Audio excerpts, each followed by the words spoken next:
Hi everyone, this is Studio X, and in this video I will be showing you how to create a very dynamic 2.5 dimensional photographs in After Effects by collaging some images together. So let's get started.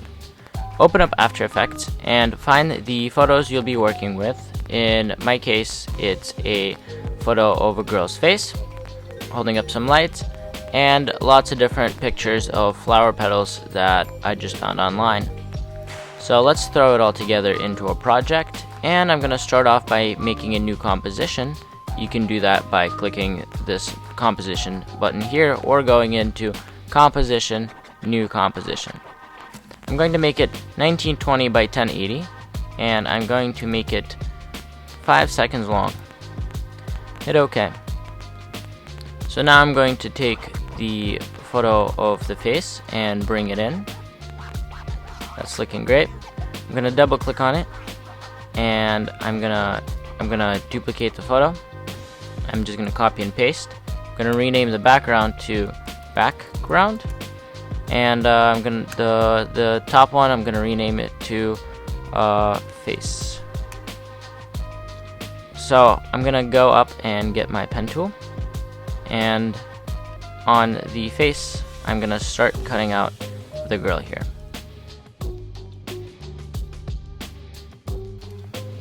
Okay, perfect. So now we can go back to the composition and take a look at what we have. So we have the girl cut out separately from the background. I'm gonna hit MM to pull up the mask on it, and I'm gonna start bringing it up just until it feathers the edges pretty nicely. I'm also going to pull in the mask expansion, that way I don't get too much of the background revealed. Perfect. So now what I'm going to do is I'm going to save the project, and I'm just going to name it 3D photo, and go into layer, new camera, make sure enable depth of field is turned on, and just hit OK, and hit OK once again. Toggle the switches and modes, so you can come up to this 3D layer option and just click on both the face and background. So now we can take the face and hit P and pull it back to try to get more of it into the view. And I'm gonna turn off the background for now. So let's get the girl in the view here.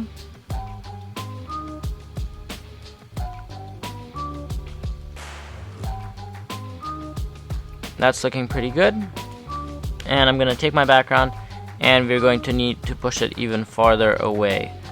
So as you can see, our girl is about 5,000 away, so the background, let's make it around 10,000.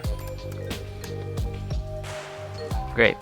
So now you see that the background is getting cut off.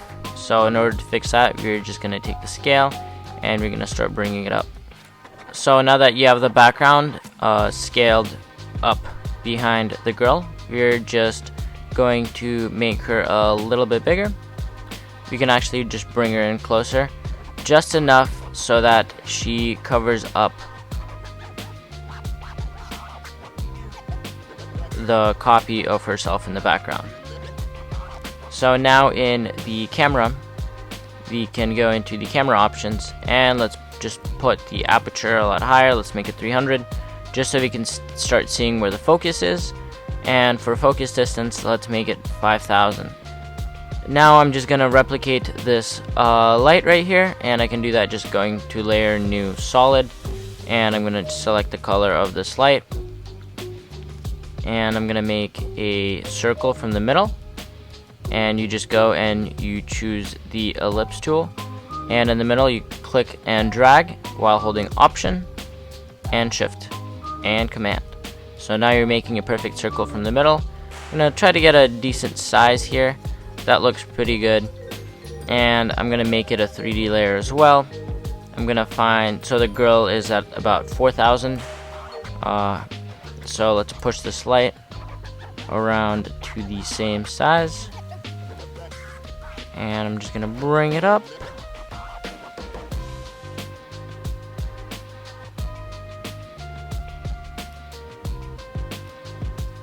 And I'm gonna hit S for scale, make it a little bit bigger. I'm gonna go into effects and presets and apply a fast blur.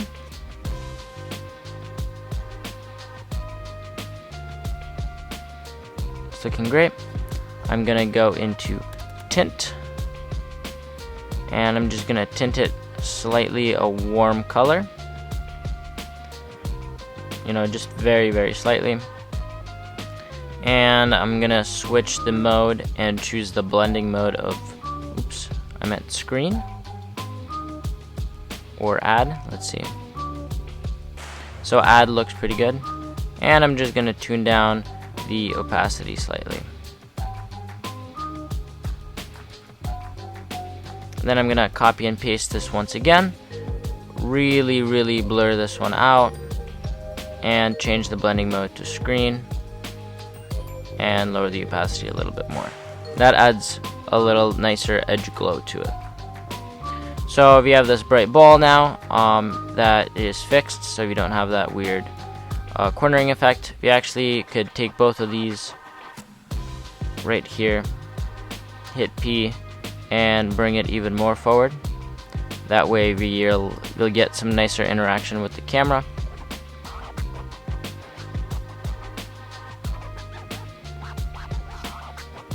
So that is looking good. Let's save it and let's start playing with our camera. So I'm gonna go to layer, new, null object, and I'm gonna hit enter to rename it and call it camera control. And I'm gonna parent the camera to the camera control. You can do it by pressing this squiggle here and just selecting camera control, or you can go to the drop down menu and choose camera control from there. Basically what that's going to do is, once you enable the 3D mode, anywhere where you move this camera control, it's going to be controlling where the camera goes. So by scaling, you can zoom in and zoom out, and by positioning, you can also do a lot of motions. So in this camera control, I'm just going to hit keyframe for the position. I'm going to go to the very end. There's a problem with our background, but we're going to fix it in a minute. And so under camera control, we're just going to bring it in.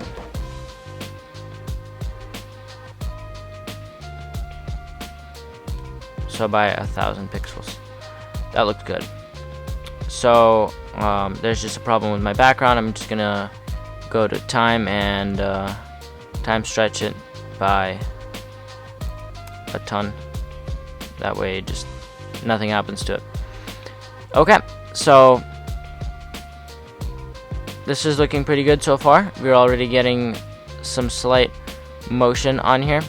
The only problem is the focus by the end starts getting a little bit fuzzy, but that doesn't matter. We're going to be dropping in some flower petals and shifting the focus to the flower petals instead of the girl. So let's start doing that. Let's bring in one of the flower petals that I have here. So here it is, Petals 3 PNG. And I'm just going to drop it in, and you can see already that it has a white background. Go to Effects and type in Luma key, drop it on, choose Key Out Brighter, and start bringing up the threshold. So I'm gonna solo this layer so I can actually see what's going on, and let's see, bringing this up, and that's looking pretty good. The only issue that we are running into now is these weird edges. So to get rid of that, go into Effects and Presets and start typing in Matte, M-A-T-T-E, and you'll get Matte Choker. So you can throw that on, and you can see it instantly smoothes out all those edges. So basically what it does, it finds the edges of the matte, so it uses the alpha layer, as you can see, because the background is empty. Because we just keyed it out with the Luma key, it knows exactly where the edges are, and it's able to smooth them out. So that is looking great. So now we can click on this and you can see the flower petals are already in our scene. So let's toggle the switches, make the layer 3D, let's hit save, and let's go in and place them wherever you want them to be falling.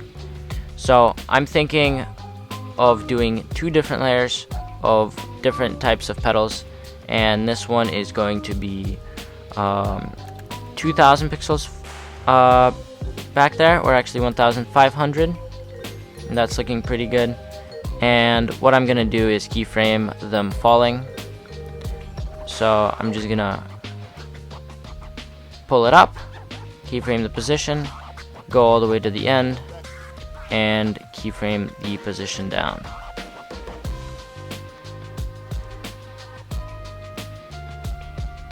Perfect. Let me change this to quarter and see how this is looking. So this is looking nice, but the problem that I see here is they're just falling as a single object, and in order to give them a little more motion, you can go to the effects and start typing displacement, and you can get a turbulent displace, throw it on top, make the complexity 5. That's actually a lot. Let's keep it back at 1 and just reduce the amount. So 10 should be pretty good, and I'm just going to keyframe the evolution by alt clicking it and typing in time times, let's do 30. Should be pretty good.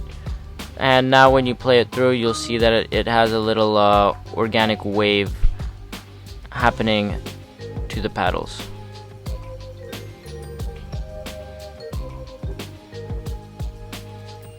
So I think the effect needs to be a little more dramatic, so I'm just gonna push up those values, and I'm also gonna increase the time to around 90. Yep, perfect. So now when we look at it, you can see that it kind of looks like the flower petals are rotating slightly and shifting around in the air, creating an illusion that they're actually waving, and falling, instead of just falling down like a flat piece of paper cut out from the scene. So that's looking good. Now we can just take a second layer of flower petals that I have here, throw them on, make them a 3D layer, hit P, let's see where this position is. So this is at 1500. I'm just gonna make this one 500, and I can just go to choose all these effects here. So the Luma key, matte choker, and turbulent displace. Hit Command C to copy them. Go to the petals, Command V to paste them, and let's also keyframe them falling. So to do that, I'm gonna push it up, and I feel like they're covering up the scene a lot, so I'm gonna push them a little bit over here and actually make it 0 so they're closer to the camera, and hit P for position and bring them down so they fall by her.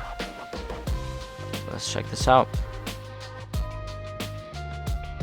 I'm now going to disable the second layer of flower petals and just try to color correct it to match this scene a little bit more. So I'm gonna go into full to see everything in great detail, and I'm gonna type in levels. Let's throw it on, and you can see these 3 little circles. These are the color channels, so you can click on it and you can go into red. So now it shows a black and white representation of the values of red in this scene. So as you can see, there's very, very dark for where the shadows are, and very, very bright values where it's overexposed. So there's a really, really large range of red in this background scene with the girl, where in the flower petals they're very flat. You see, so if this was a black and white photo, you'd instantly see that these are cut out. So let's go into our levels and choose red, and let's just play with these settings to try to match the brightness and the darkness of the flower petals to make them match the scene. So already I feel like this is a much better result than what we had before. As you can see, they match a little nicer. So now let's go to the green values and take a look at them. So here you can see that the green is dark overall in the scene because it's a very warm scene, but I feel like these flower petals are just a little too dark. So I'm gonna just pull them up very, very slightly.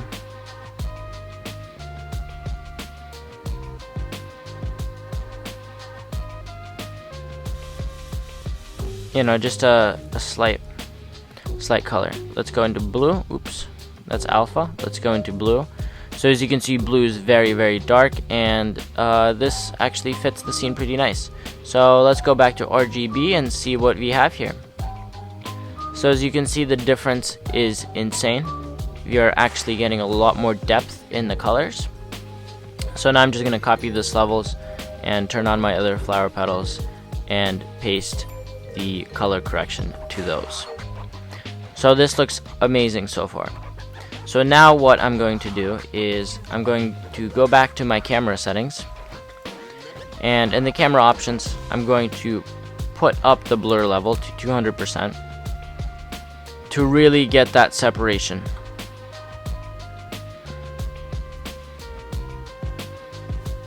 Maybe even 300%.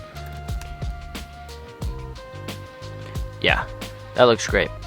So currently we're working with the iris shape of fast rectangle, but before rendering out I'm probably going to change it to either hexagon or maybe a nonagon.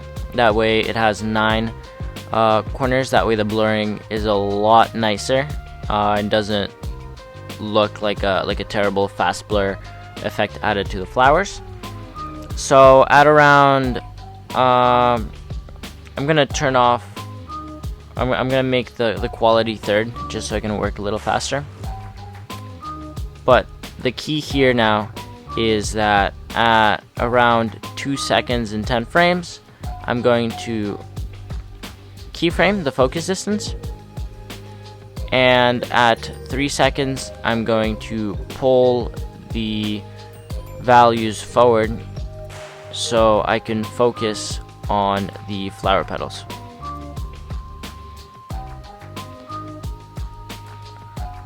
So as you can see, as I'm moving the values, we can now focus just on those flowers. Perfect. That looks great.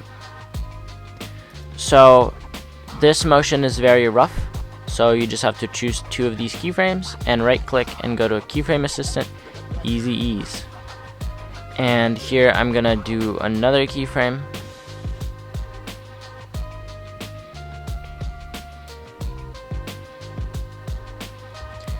and a couple of frames later I'm gonna pull it all the way forward.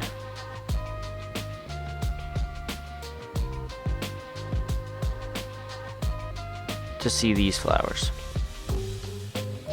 Another thing that I would want to do now is add some flares to really make this look alive. So as you can see, there's multiple lights. I'm just gonna turn off the petals for now, but there's multiple lights in here. So I'm just gonna go to layer, new, light, and hit OK. And right away you can see that it's already starting to affect everything else. You know, as soon as I turn on that light, it's giving us some shadows, and that's very good in some situations and it's not good in others. So if I bring it all the way to the back, you see the flowers turn black. So in order to fix that, we can either make an ambient light, or we can just go to the petals and in the material choose accept lights off, and we have to go in and do the same to these as well. Accept lights off. So now it doesn't affect the flower petals because we're going to be moving this light pretty far back. And we're going to need to do the same thing to the face. So turn off accept lights for here and do the exact same thing for the background as well.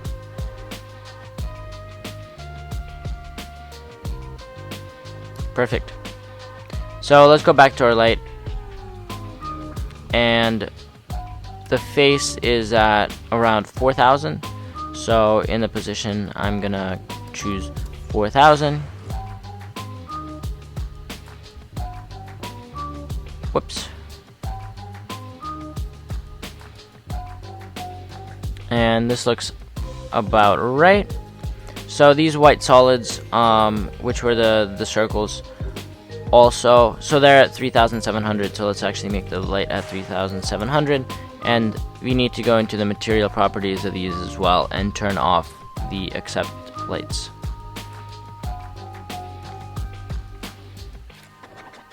Okay, great. So now that we have our light here, we're gonna copy and paste this light and also bring it over here because there's another light here, and maybe just another one where her hands are, because it seems like she's holding a lot of lights. And I'm gonna make this for 3,900. Okay, great. So let's save and go to layer, new, solid, make it comp size, hit OK, go effect, video copilot, optical flares, and I'm gonna bring this all the way up. And as you can see, as soon as we choose track lights under source type, it picks all of our lights up.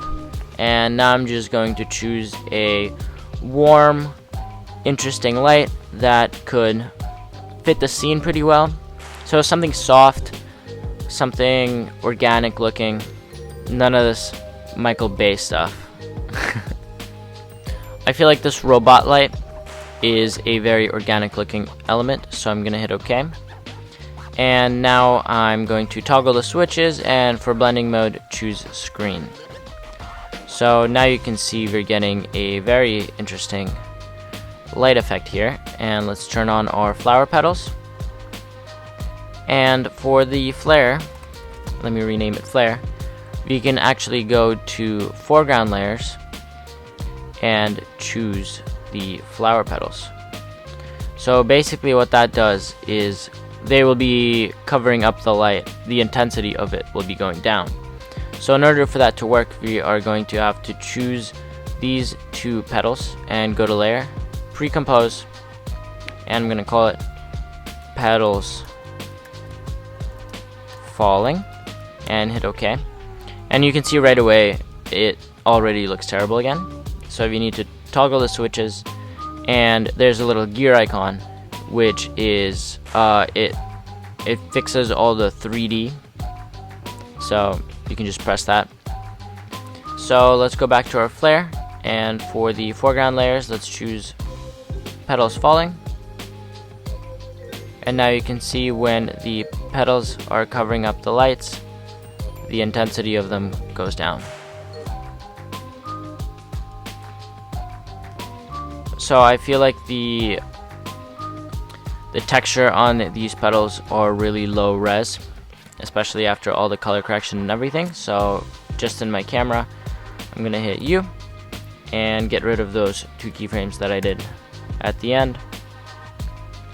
And I'm just going to try to get the focus on the middle layers of flowers again. So those look pretty good.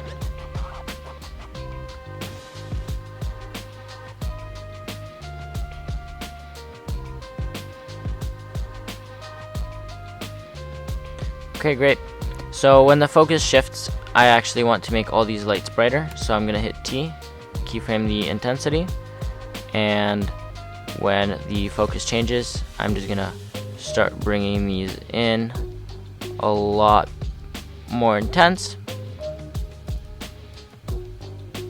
That way the scene just looks a little more interesting. And once again, I'm just gonna select all these keyframes, right click, go to keyframe assistant, and choose easy ease. So let's do some final touches. Let me go to layer, new adjustment layer, call it CC for color correction, save. And I'm gonna go to looks and magic bullet looks, throw it on, and go to edit, and just throw on some simple things. You can color correct in any way that you usually do, but I'm just gonna take a little warm cool filter, make it just a little bit colder. I'm gonna get chromatic aberration, split some colors a little. Let's go into a lens vignette. Let's also throw a lens distortion and do it the opposite direction. There we go. So like -2%. And let's throw a mojo on here and change the balance to make it a little bit warmer and a lot less intense. So now you can see the difference from before and after. I feel like the mojo is still kind of strong.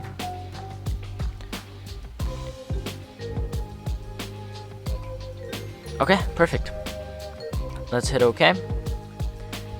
And another thing that you might be missing is Anamorphic Crop.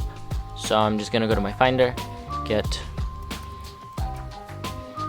an Anamorphic Crop that I have somewhere laying on my computer. And you can do that easily by going to Google, typing Anamorphic Crop PNG, and you'll most likely find it.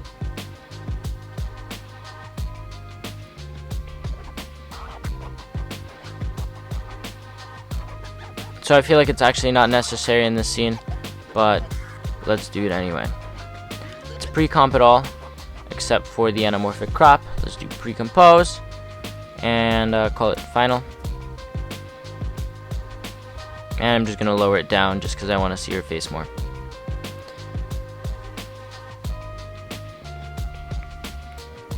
Okay. I feel like there just needs to be one more light in here. So I'm just going to duplicate this. Whoops.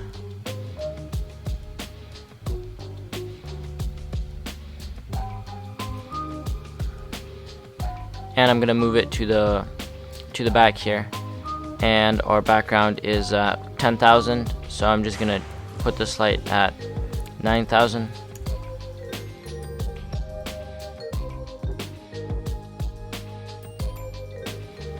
Perfect. So let's go to I'm gonna put the flares on top of the color correction.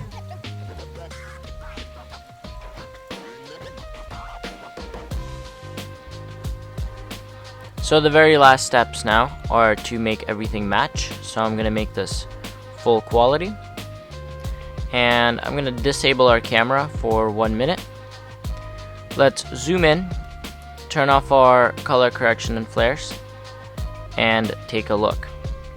So you see in her fingers and anywhere where it's just starting to get a little dark, like in the shirt and in the flares here, you can see that there's a lot of grain, where in the flower petals you're just getting a lot of compression. So let's go to match and choose match grain, throw it onto our petals falling here, and our source layer is going to be face. Now we can bring this preview region over here to the petals, and let's try to match it with these petals. So in order to match the grain, once again we're going to go into red, green, and blue values, and in tweaking, if you go to channel intensities, you'll be able to see it. So you can actually see that there's barely any intensity here in the red, while the filter that we're applying to the flower petal, it's very intense. So let's bring that down and try to match it. That looks pretty good. Let's go into the green intensity. So you can see as well, we need to decrease it slightly, especially when you're looking at it in this area.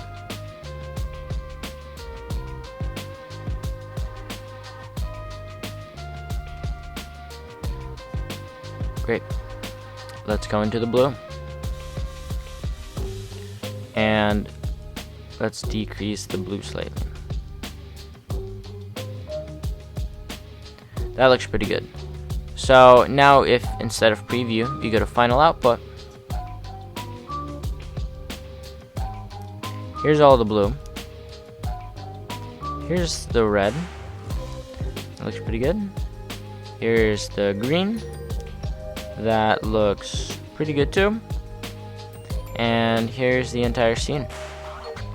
So as you can see now, especially on like these flower petals, here's the difference. So it's all the little things that count. Now let's go back to our camera and turn it on. Beautiful. You can actually see the grain that it's bringing to the layer. Let's go back to our full size. And now the only things that are left is to go into the camera options, and instead of fast rectangle, choose nonagon. Let's go to our main comp. Check that out. We forgot to turn on the flares and the color correction. Beautiful shot. Beautiful shot.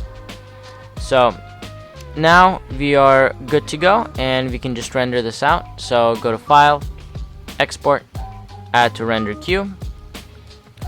Click on Lossless and choose under QuickTime Format in Format Options. I'm just going to choose Apple ProRes 4444 and hit OK.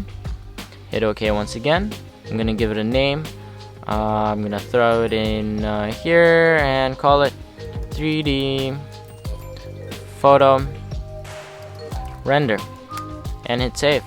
So that's basically it for this tutorial. I hope you learned how to make these new cool dynamic photographs and add many different elements to really make this photo pop. I hope you enjoyed this video. If you have any comments or suggestions for other videos I should make, feel free to comment down below. If you're new to this channel, be sure to subscribe, and I'll see you guys in the next one. See ya.